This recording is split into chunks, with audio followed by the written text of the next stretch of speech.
good YouTube? Quinn Wade coming to y'all with that instant basketball analysis on the Analysis Playground. Y'all know exclusively on YouTube now. Um, the Minnesota Timberwolves did the impossible, and that's coming back from being down 20, and they ended up getting the game all the way to overtime because they kept attacking the basket, knocking down their free throws, hitting some timely threes, and they slowed the Thunder all the way down to a point where they couldn't even really make baskets. Shea did make a nice little layup that ended up with an and one in overtime. But even then, the Wolves locked them down in overtime, only holding them to 7 points. And this is a really, really good game to see. And they won it 131 to 128. The Thunder go to 46 and 11 and 26 and 4 at home. The Timberwolves go to 32 and 27 and 16 and 13 away from home. Like I said the other day, since I reviewed the other game, this series had the ability to be tied. And now it's 2-2. The Thunder won two earlier.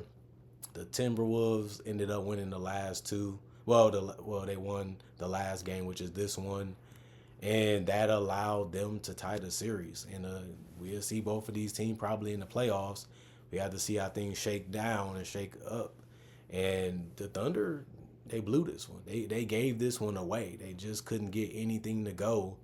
And that's crazy to see, but it just shows you that they're another team. Like, they have better chances of beating you. They have a great defense. They have guys that's tough to stop, but you can beat them just like any other team. They lost 11 times for that reason.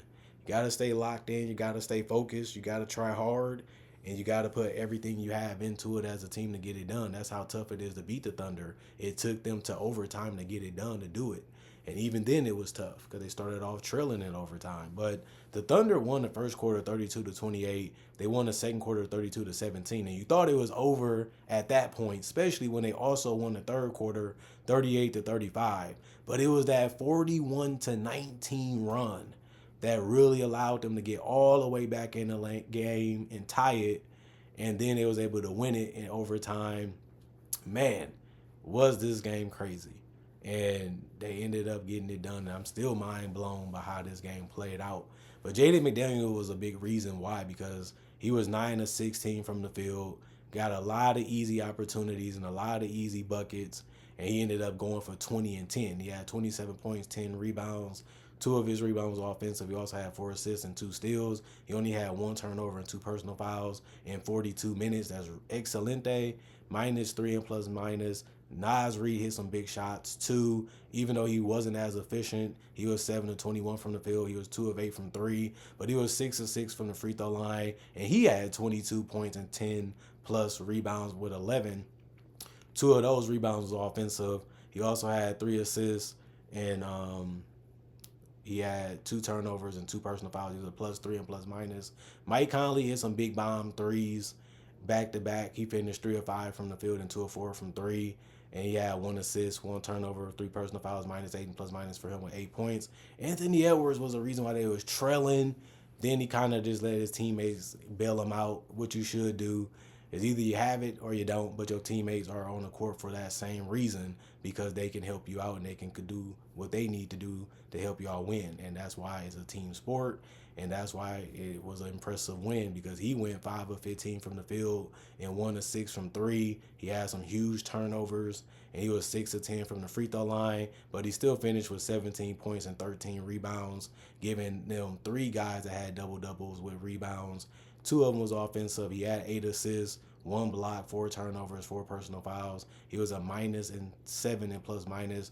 And then Jalen Clark, it's good to see him healthy. He's 1 of 3 from the field tonight, 1 of 2 from 3. He played 29 minutes and started. He was 2 of 2 from the free throw line. He had 1 rebound, 2 assists, 1 steal, 4 personal fouls. He was a -18 and plus minus with 5 points.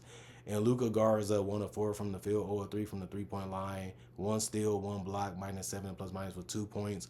Joe Ingles played 5 minutes. He was 0 of 1 from 3. That was his only field goal, no free throws. He had 2 assists, 1 turnover, and he was a +1 and plus minus. Nickeil Alexander-Walker, 35 minutes for him, 7 of 12 from the field, 2 of 4 from 3, 5 of 6 from the free throw line, 5 rebounds, 3 assists, 1 block, 2 turnovers, 2 personal foul, +23 and plus minus 21 points.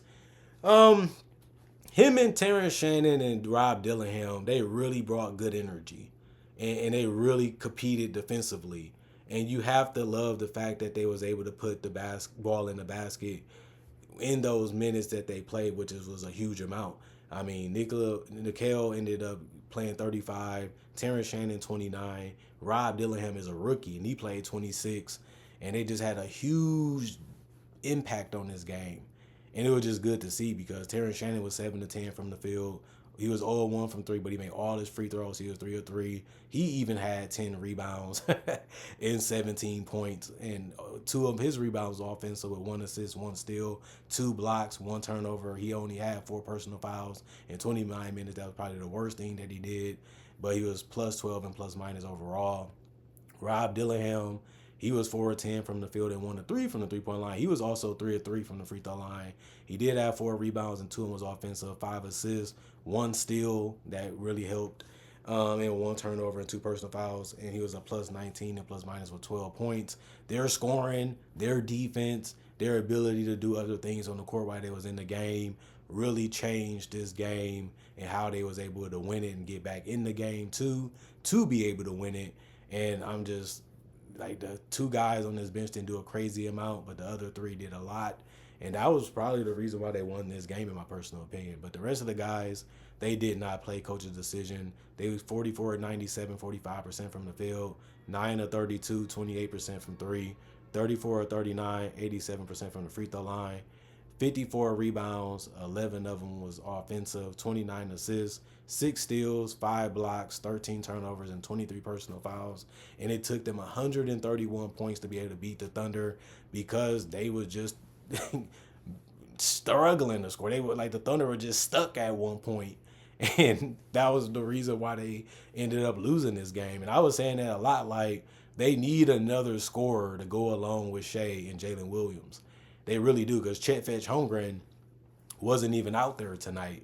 Jalen Williams had 27. He scored the way he usually does, getting to the basket, hitting some spot up threes, getting to the free throw line. He was 5 of 6 from the free throw line, 2 of 8 from 3, 10 of 23 from the field.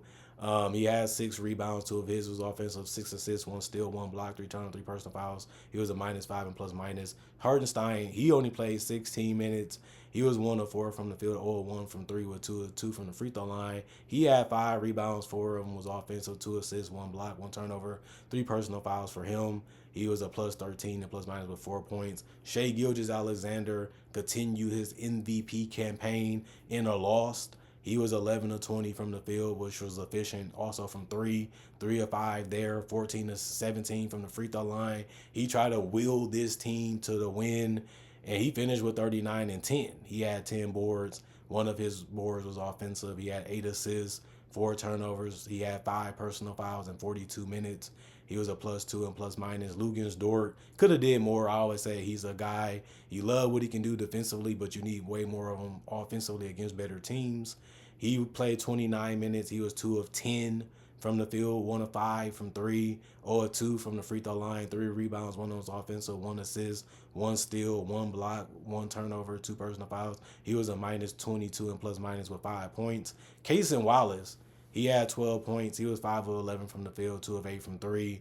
He had 6 rebounds, 1 of those offensive, 1 assist, 1 steal, and 6 personal fouls. He did foul out in 34 minutes. They starters, you need more. I think you just Shea and Jalen Williams, they're not going to get it done if that's all you have. You need more. And that's why they drafted Chet Fetch Holmgren to be that guy. But the way he plays is going to always be a collision. It's always going to be something out of nowhere that can happen because you clashing your body full force with somebody else's. And you can say the same thing about Hardenstein being a physical guy too. That comes with the territory, to be honest with you. But they need other guys that can create, not just shoot.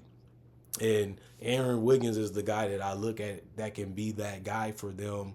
And he should be starting, honestly, because he went 8 of 16 from the field. He's 6'5". He's athletic. I know he went 1 of 6 from 3, but he was 2 of 2 from the free throw line. He grabbed 7 rebounds. 3 of them was offensive. He had 2 steals in a block. And he did get his foul trouble with 4 of them in 29 minutes. He was -9 and plus minus, but he had 19 points. Alex Caruso hasn't been the guy that they needed. offensively, but he also is a competitor defensively, so you can't take that away from him. But he was 2 of 8 from the field and 1 of 4 from 3, and he got no free throw attempts, and he ended up giving a crucial and one opportunity to Minnesota, and they ended up knocking down the free throw too. And you just can't have that happen if you're a great defender in that time where the game is basically on the line. 4 rebounds, 2 of them was offensive, 4 assists, 2 steals, 2 blocks, 1 turnover, 4 personal fouls. He was a minus 11 plus minus with 5 points. And Kendrick Williams played 12 minutes. He was 1 of 4 from the field, 0 of 3 from the 3-point line, 3 rebounds, 1 assist, 1 turnover, 1 personal foul plus 1 and plus minus 2 points. And Jalen Williams, the other one, he was 2 of 3 from the field. It was all threes tonight for him because he had no free throw attempts. He had 6 rebounds, 1 was offensive, 2 assists, 1 block, plus 5 and plus minus with 6 points. The rest of the guys did not play. 45 of 106, 42% from the field, 15 of 49, 30% from 3, 23 of 29, 79% from the free throw line, 16 of them was offensive, 53 rebounds total, 27 assists, 10 steals, 8 blocks, 11 turnovers, and 30 personal fouls, which is way too many. That was 7 more than what the Timberwolves had.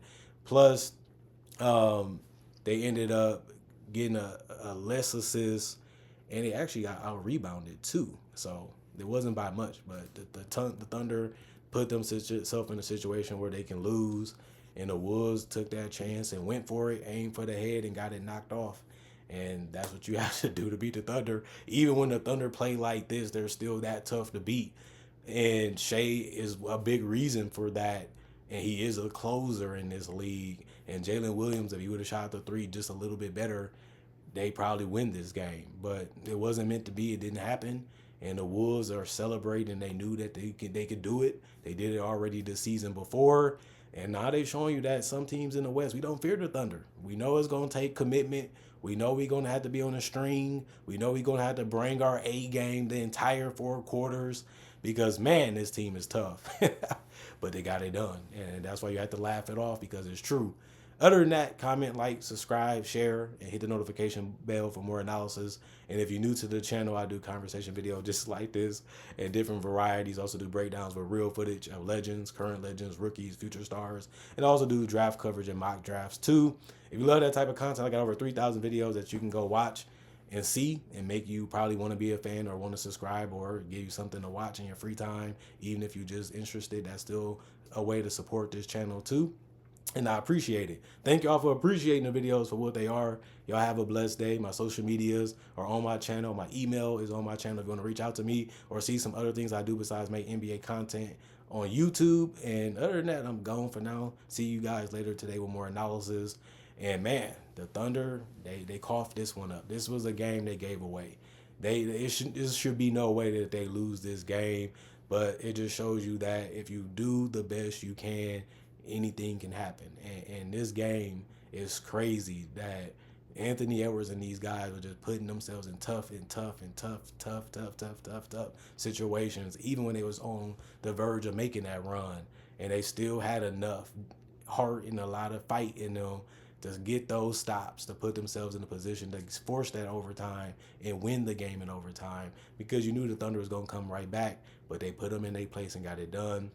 I'm highly impressed by this win. No Rudy Gobert, no Julius Randle, so I don't want to hear that they didn't have their people. The Wolves didn't either, and they still got it done. Like, these are really good games that they have had this season against each other, and we might see them in the playoffs. You never know how things are going to turn out as the season gets closer to an end. Other than that, I'm going, and see you guys later.